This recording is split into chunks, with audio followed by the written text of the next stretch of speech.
Ну что тут у тебя?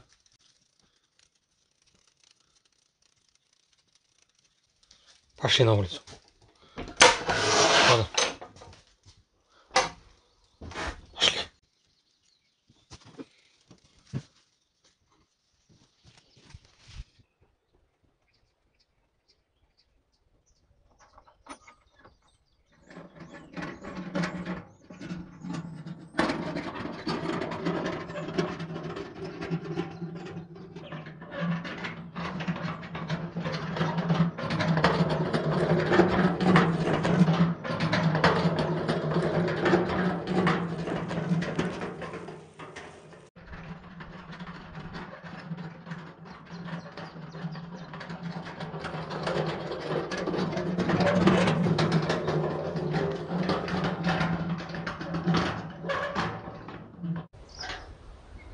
Всем привет!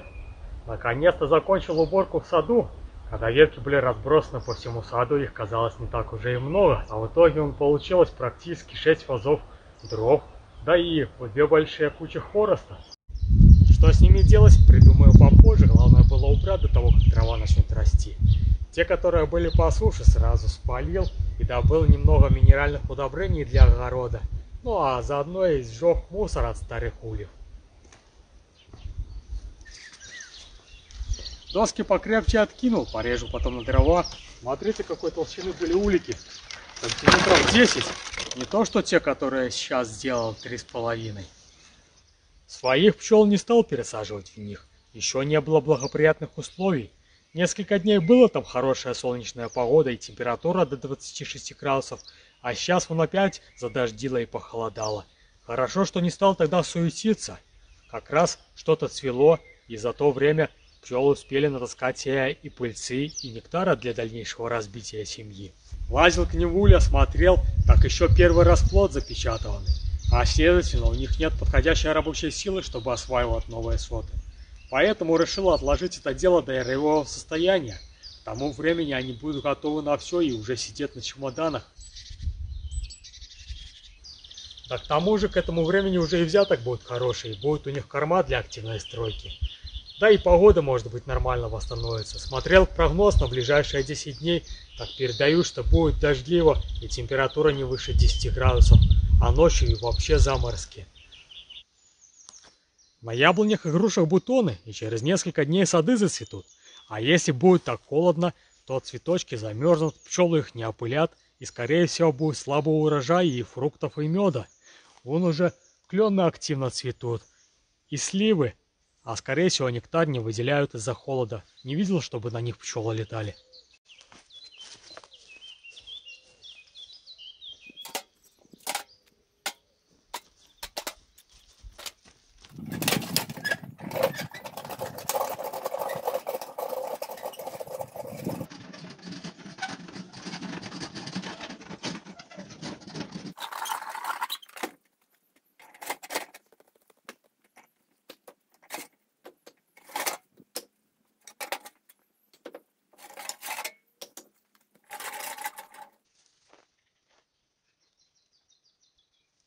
Трава вроде уже и появилась, но ее еще пока недостаточно.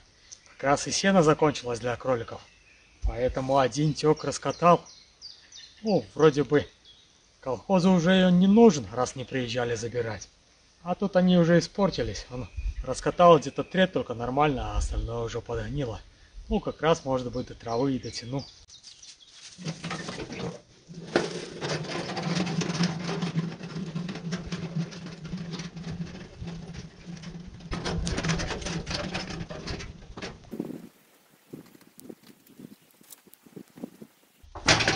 Буду разбирать заваленку, хотя еще и рано. В городах отопление хоть и отключили, но еще холодно и по ночам большие теплопотери. Но пришло время. Органики мел, как видели, и так навалом. По всему участку не будешь компостной кучи налаживать. А листья мелкие, быстро перепревают, и хочу их разбросать по тому участку, где я целину оборвал, и сразу закультивировать. Откладывать уже некуда, трава там вовсю шугает. Огороды сажать-то еще рано, но землю нужно уже подготовить. А то с такой дождливой погодой зарастет травой, задерванеет снова все, и потом попробуй залезть культиватором. Придется снова оборвать. Да и попробуй еще обори, там эти глыбы такие здоровые, что не знаю еще культиватор как будет брать. Да и дожди, если будут сильные, то потом будет грать и влезть в нее. Поэтому буду сейчас делать, пока еще более-менее погода позволяет.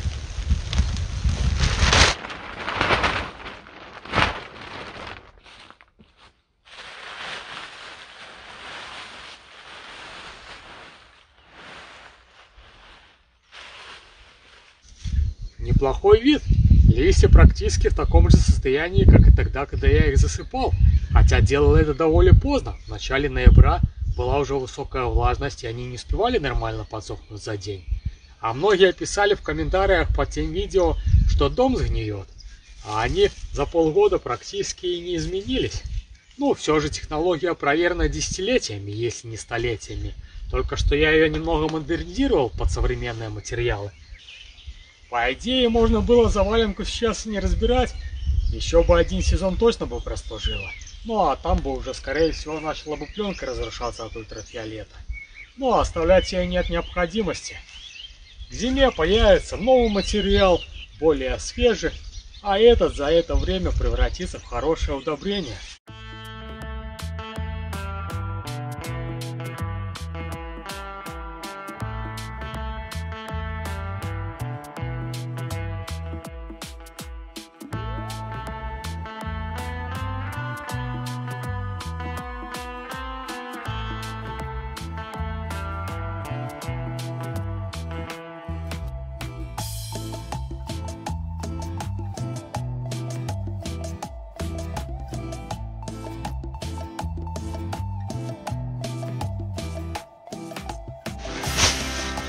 Как видите, трава хорошо уже проросла, и откладывать дальше уже не макак, а то кроме одних сорняков ничего и не вырастет. Да и так, скорее всего, придется в этом году хорошенько полоть, и еще не один раз.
Немного сглупил. Листьев на весь участок не хватило, и нужно было начинать с того конца засыпать.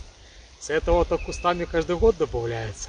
А с той стороны, наоборот, эрозия каждый год гумус вымывается. Но ничего страшного. К осени как раз солому подопреет, трава, что откидывал. Да и навоза пособерется от кроликов. Вот и добавлю, да и каждый год буду добавлять понемногу. Хотя еще неизвестно, буду ли. Вопрос с оформлением земли так и не решен. Процедура даже еще и не началась. Но чиновников ждать некогда. Посевная на носу, и нужно подготавливать землю. Иначе осенью останусь без урожая. Ну а здесь уже закончил. дождаться, как закончится дождь, немного подсохнуть, и можно будет начинать фрезеровку.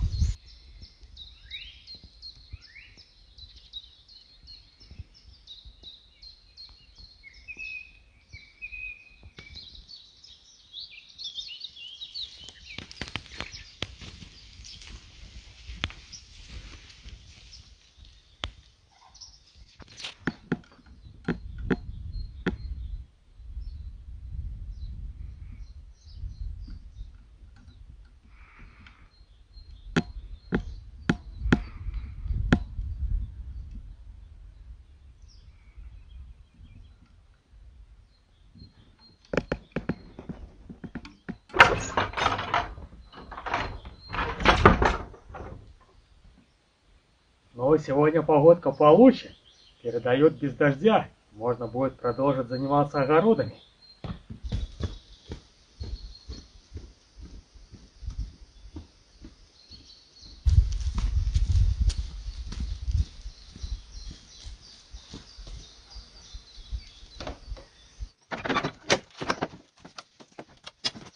Технику я уже подготовил к работе, заменил плуг на фрезу. Как мотоблок повел себя после зимовки, точно сказать не могу. Принес, поставил аккумулятор, он хранился у меня в доме. Начал заводить, маслаю, а он даже и не отзывается. Подумал, что скорее всего такая же проблема, как и была осенью при покупке. Завоздушилась топливная система. Раскрутил, покрутил ручкой, а дизель так и не потек. А потом уже заметил, что ручка газа была опущена. Собрал все, дал газу и завелся с полоборота. Так что не знаю, был ли он завоздушен, и в этом была проблема, либо просто я забыл, как им пользоваться за зиму. Теперь-то я уже вспомнил, как нужно им управлять. Мало того, уже успел фрезу протестировать и научиться с ней работать. Отфрезеровал участок на колхозном поле, на котором осенью тоже целину поднимал. И здесь уже будет полегче. К тому же, там был участок очень сложный, и нужно еще идти собирать урожай. Очень много камней было. Зато в них фреза завострилась, да и будет бесплатный строительный материал. Поработала с ней всего лишь день, но уже выявила недостатки. Это опорное колесо. Когда земля ровная, это идет хорошо, но когда есть бугры и колдобины, то его постоянно заворачивает и забивает. Надо будет со временем заменить на валик. А сейчас идти и закреплять навык, пока погода позволяет.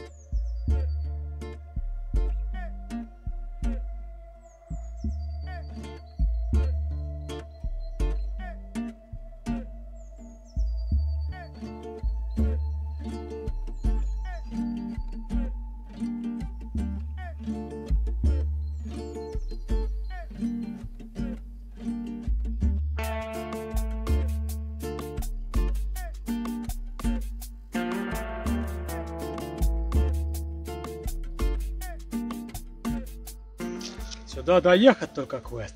Нужно будет, когда оформлю, сделать более пологий съезд, а то думал, что кувыркнется вперед. Да и эти участки не мешало бы выровнять, чтобы не было такого склона в бок, чтобы не вымывались полезные минеральные вещества и гумус. Всему свое время.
тоже тяжело дается.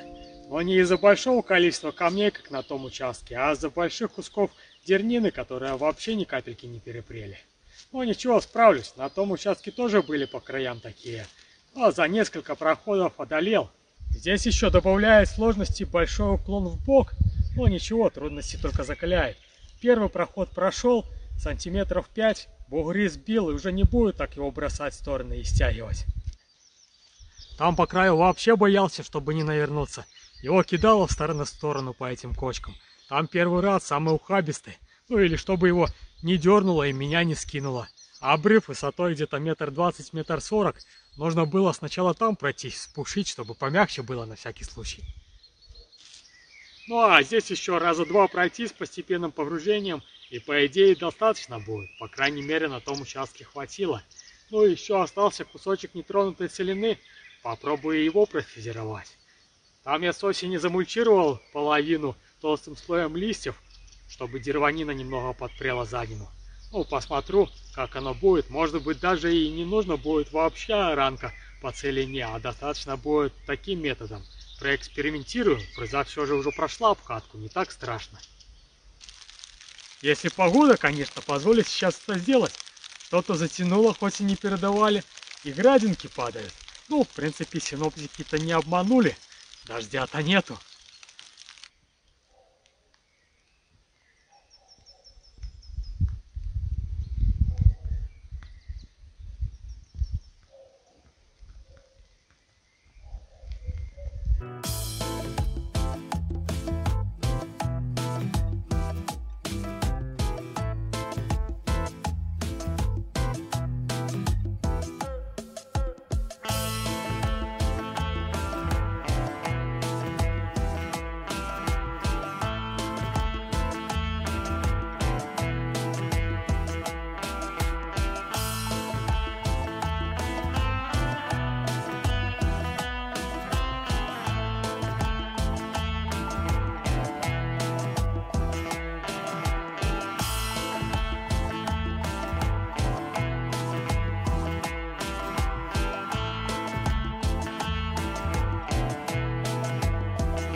Ну вот и все.